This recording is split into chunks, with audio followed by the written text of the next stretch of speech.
You hear that? That's the sound of millions of voices screaming out in anger. Hopefully, I can silence a few of them. Because I'm not breaking any news here by saying it's controversial to have Snape be played by a black man. That's obvious. I'm not even saying anything remotely new with that. And sure, some of it is easier to dismiss because you have some bad faith actors who are arguing for the wrong reasons, but there are still plenty of us who just want the best Harry Potter story possible and want it to be book accurate, who are just worried about the optics of how it'll look if we have a abused kid grow up to be bullied by presumably four white kids, then end up joining a gang, be the one who's race swapped.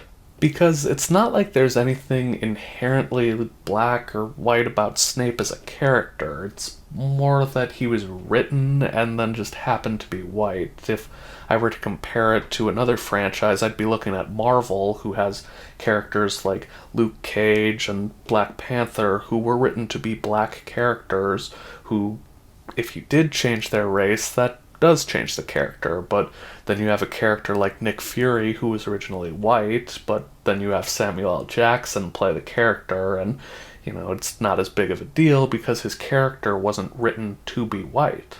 And I'm not making these videos to defend the studio either. There's a chance that it's just pandering and they could mess it up. I'm just suggesting we give it a chance before we judge it. I'm a glass half full kind of person. I want to believe that there's a plan here. And the point of these videos I'm making is to give ideas for us to not just get a book accurate series, but a series that's even better than the books. Though, of course, I'm not naive enough to think that there's no chance that this show is being made just because it. And with that in mind, I want to start by saying something that actually shows how Papa Essiedu is a better cast for Snape than Alan Rickman was originally, and that's that Essiedu is a lot closer to being the right age to play Snape than Rickman was. In Philosopher's Stone, Snape is supposed to be 31, Essiedu is 35, and Rickman was 54 when filming began for the Harry Potter movies. And I love Rickman as Snape. Of course, he gives an amazing performance, and as I go on, you'll see how I'm trying to combine book and movie Snape. Hindsight or not, Rickman was an amazing cast. Great choice, knocked it out of the park there, but the unintended side effect of it was it did have a domino effect on the rest of the series that did make it a little less book accurate, and in some ways is the reason why the books are a better story than the movies are. Because he wasn't the only one whose character suddenly appeared older than they should be just because of who they cast. Just look at the Marauders. Gary Oldman was 45, David Thewlis was 40, and Timothy Spall was 46. These characters are all supposed to be in their 30s, and I could see how living as a werewolf could age you a little more, as well as living in Azkaban for 12 years or as a rat, respectively. You know what? Actually, no, never mind. No respect for you, Peter. I take back the respectively for you. You stink, loser! But where this really affects it is with James and Lily. Geraldine Somerville was 34 when she got the role. Adrian Rollins was 43.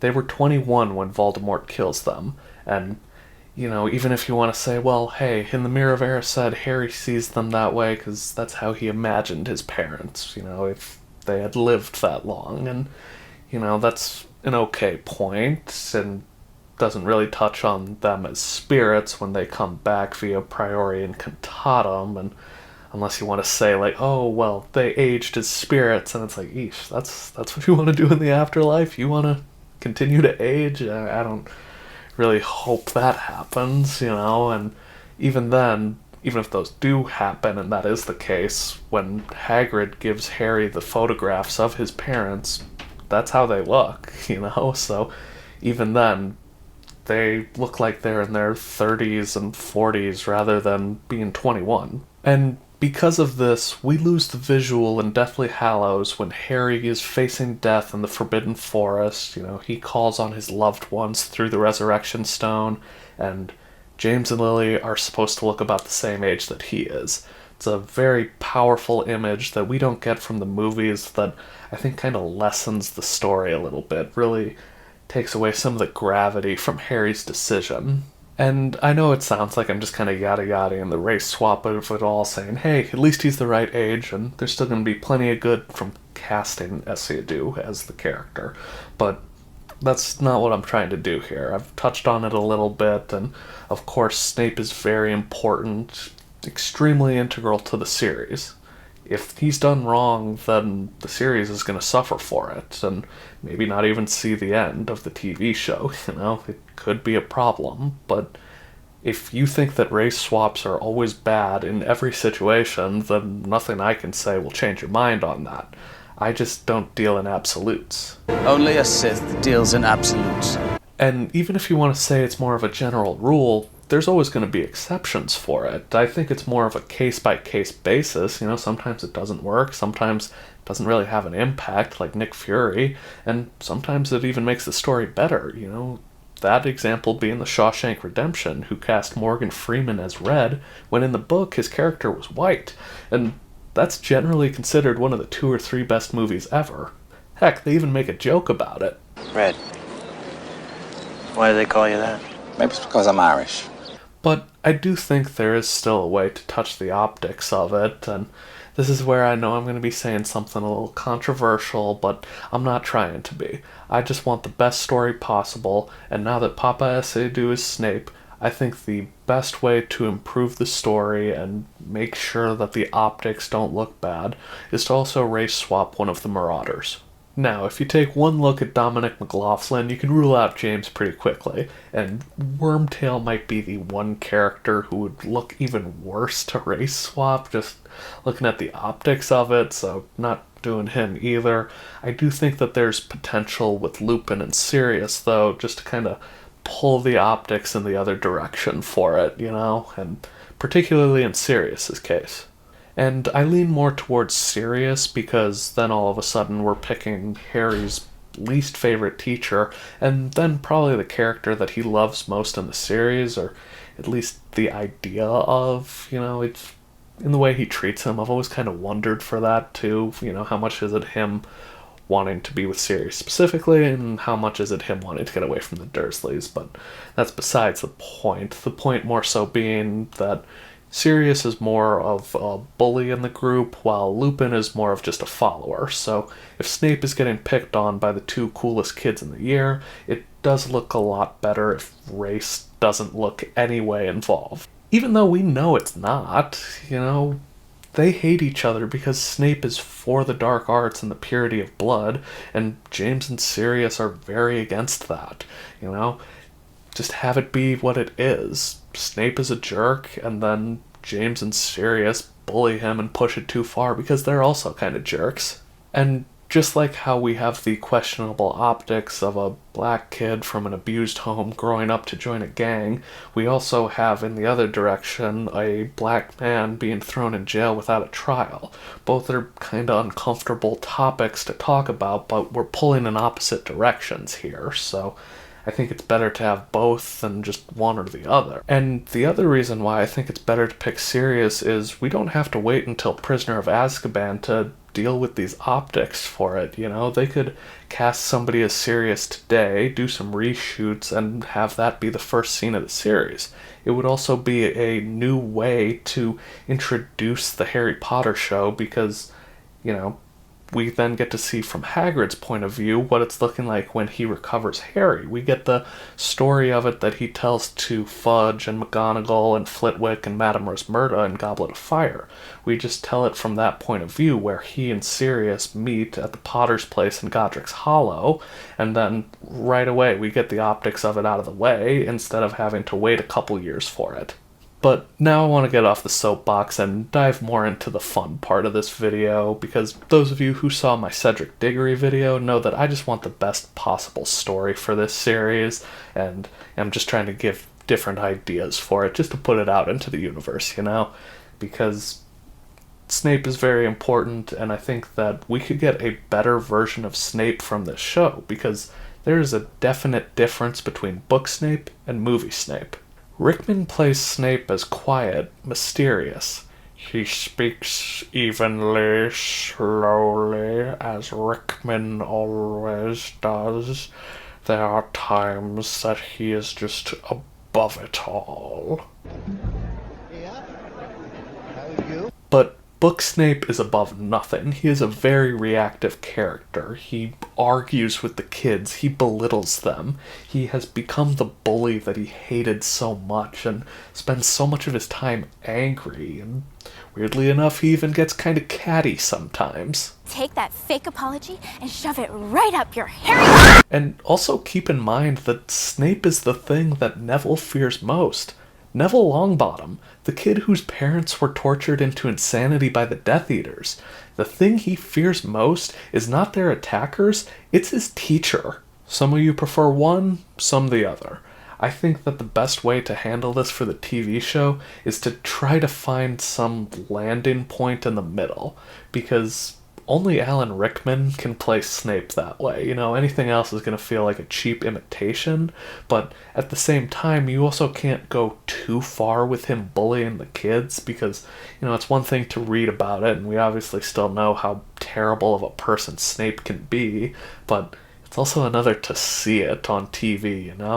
That doesn't mean you avoid all of it, though. As weird as it would be to see Alan Rickman yelling at those kids, it's very in character for Snape, and I hope they let Papa Essiedu do that, Have him and Ron argue, have him and Harry insult each other, have him and Sirius nearly come to blows in Order of the Phoenix, and I don't mean just dueling each other with their wands. I want to see them nearly get into a fist fight, Have them angrily stand up to Fudge and Goblet of Fire when he reveals his dark mark. Because, good or bad, Snape's defining characteristic is his pettiness. He holds on to grudges, he's extremely vindictive, and he lives his entire life just clinging to his past in a very unhealthy way.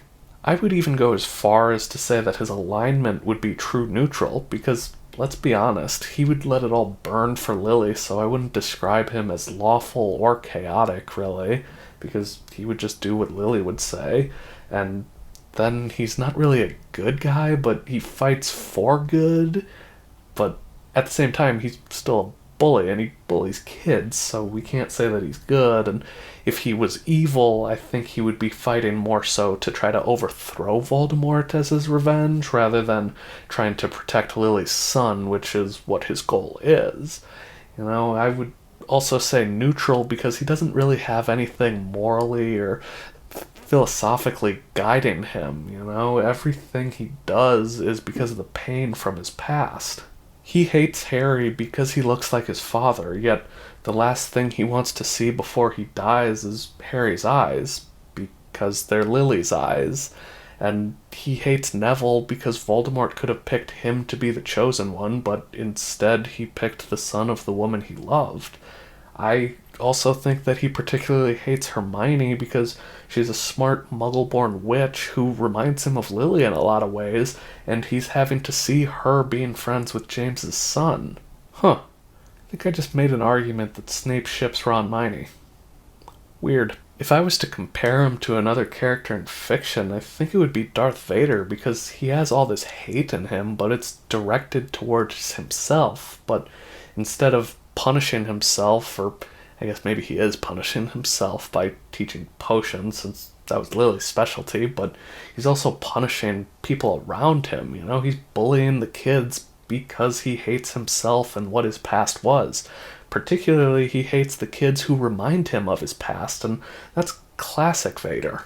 And he doesn't have the firmest set of beliefs because he's willing to change it, and not for the right reasons. He changes his tune on pure-bloodedness and the dark arts, not because he's seen another way, but because Voldemort is going after the woman who he loves, who he also called a mudblood, and I would say that his love is more an obsession over the one person who showed him kindness unconditionally, until he pushed her away, just like how he pushes everybody away until he's aside all by himself. I don't think he cares about defeating Voldemort for the betterment of wizarding society. I think he just wants revenge on Voldemort, and even if there was a bigger bad out there, I don't think he would be fighting with Harry after the fight if he survived. He just would kind of be doomed to roam the earth forever, haunted by his memories as he's trying to forget, yet will always be living in hate. Always. This is the Snape I want to see in the TV show. A true neutral character, keeping things close to the chest, who quite often gets pretty angry. Being petty with the students, heck, even catty, whose vindictiveness is one of his defining character traits. I'll admit, I haven't seen Papa S.E. doing anything, so I'm not sure if he can play the character the way I want him to, but I think we're going to be seeing a new version of Snape here, and that excites me, But now I want to shift the question to you guys. Would you rather see the showrunners try to lean more towards book Snape or movie Snape? But that's all I got for you guys today, so if you enjoyed, please drop a like, subscribe if you want more like this, and I'll see you next time on STV.